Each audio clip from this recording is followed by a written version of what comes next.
خاموشی کی ایک دنیا ہے، اس میں اگر آپ داخل ہو سکتے ہیں تو تب ہی آپ اس کا مزہ بھی لے سکتے ہیں۔ چپ سے بڑی کوئی بد دعا نہیں ہوتی۔ جب بندہ بولتا ہوتا ہے تو قدرت خاموش رہتی ہے، اور جب بندہ خاموش ہو جاتا ہے تو قدرت انتقام لیتی ہے، اور اس کا انتقام بہت برا ہوتا ہے۔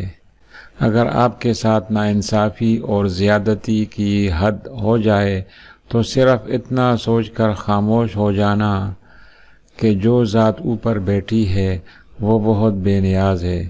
زندگی میں کسی ایسے شخص کا ہونا ضروری ہے جس کو کچھ بھی بتانے کے لیے لفظوں کی ضرورت نہ پڑے۔